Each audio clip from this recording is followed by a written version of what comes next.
In this video, I get deep into the unconscious mind and give you a really good example of how actually the simplest changes can make a massive effect as long as we're talking to the intention and that part of the unconscious mind which is making all the decisions.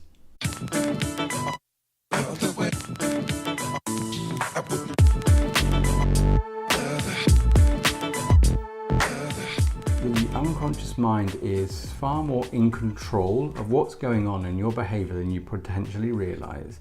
And if anything I'm trying to do is bring awareness to that and then give you tools to then leverage that change to get what you're after. And a session I want to share with you was about a man who wanted to stop smoking. He'd actually quit for around 7 years, but had actually come back in, and it was getting to that point where he was smoking more than just kind of borrowing cigarettes off friends. He'd begun to buy his own cigarettes. So this obviously had changed from kind of casual social to it was increasing, and he wanted to just stop that. It was not his mindset. He was very health conscious, and despite that conflict, he was still smoking, but he wanted to just cut that out entirely. So what was interesting about the session was that there was some kind of, I think, desire for kind of key practical steps like ABC. Let's do this here, and then you can go stop smoking. However, the approach I used was bypassing all of that, bypassing all the conscious processing, the kind of the tasks that we can get to kind of quit, which can work, but worked with actually to get behind the scenes, to work actually solely with his unconscious mind, the one that was making the decisions and influencing the behavior.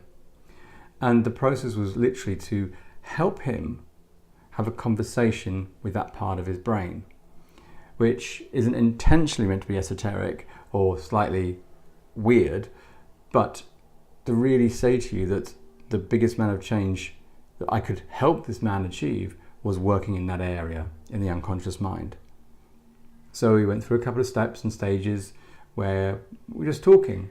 I asked him a couple of questions, which he gave some feedback for. And as we went through it, it was evident through the process that he was engaging with me, but not just him, but the unconscious mind was coming with us as well. The part that decides what we're going to do was there and contributing to the conversation, to the session. So we talk about it. Now, I'm not one to get into the detail of the whys, hows and so on behind the scenes of things. It's not overly necessary for the majority of sessions. It's more about where we are now and then how we're going to change. So I was very much not looking to pry,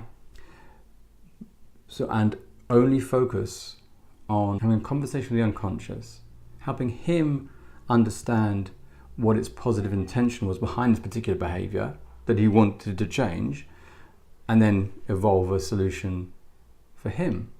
Now, I kind of skipped over that particular part and I'll come back to it. It's a really useful frame, particularly in these kind of sessions, to believe that the intention behind all the behavior, behind, in this example, smoking, is positive. It's actually got a positive intention, despite what we all may regard as being, I say, a not useful behavior in the smoking, but behind it, it's seeking to do something positive. It's just not choosing a very useful route. And it's that we have the conversation with. It's helping him understand there's a positive intention. Once we get that kind of positive intention, the unconscious is recognized, it's trying to do something, but it's just not doing it really well. We can then invite it to come up with 3 or 4 different ways to meet the intention in a way that's more useful to him, that's kind of more meets his needs, and in a way collaborate with him to the change.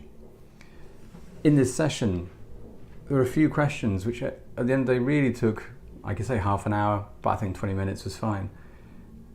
We had initiated the conversation with that part of his mind that controlled everything, which then created the necessary changes. I checked with him that he had the resources within inside himself to achieve what he was after. I checked that the unconscious was willing to collaborate on following through because it was the best intention for the whole system, the whole part of the mind, all of him. And once we'd done that, and there was nothing else that needed to be shared or discussed, within this 20-minute frame, the work had been done. As I just restate, I'm saying this just to impress upon you, not impress you, that change can happen swiftly with the right questions and achieve what the outcomes you're after. So with the smoking thing, it's kind of interesting for me. And I'm very much, don't judge me by my words, judge me by my results.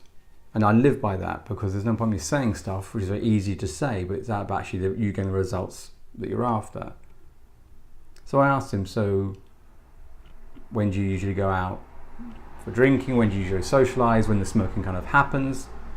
And he said, well, actually tonight I was meant to, but I've cancelled going out with some friends because, we're doing this.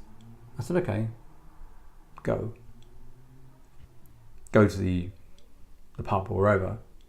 And he was looking at me kind of strange. I said to him, if the work I believe has happened the way I believe it has, you won't need to worry about being in a smoking environment or a vaping environment.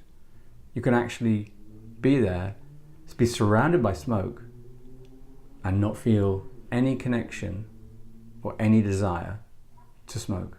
If I'm as good as I say I am, you can go into this environment, into this pub, and survive the whole night without any desire, any craving, or any temptation to smoke, despite being surrounded by friends who vape or smoke. Judge me by that, I said to him. And slightly shocked, because his previous advice was to be isolated from cigarettes for 2 weeks and so on. So I said, no. If the changes have happened as I believe they have, you don't need to worry again. I said to him, go, that's the end of the session. Go, have a nice time, but please let me know the next morning how it goes. Tell me if it went well, if you had craving, or if you smoked less, whatever it was, or if I was full of shit. Tell me. So I get a text the next morning, confirming that he had been in an environment with friends smoking and vaping, and he had not desired at all to smoke or vape or anything. A week later I've checked in again and it remains the same. He's doing very well. And I really want to end on this. Please, I urge you to become more aware of your things that you're doing. Begin to become aware of how your language does influence your emotions, your feelings, how you respond, or how someone corresponds with you. Notice that there's a lot more going on behind the scenes. Yes, there's a place for practical steps, and certainly for quitting smoking, they can work for some people. And in fact, this client probably was really after that. But I needed to get behind the scenes. I need to work in the back office where everything is decided. So take this as an awareness, if nothing else, is that no matter what you think you are doing, things can change. You can create change inside yourself.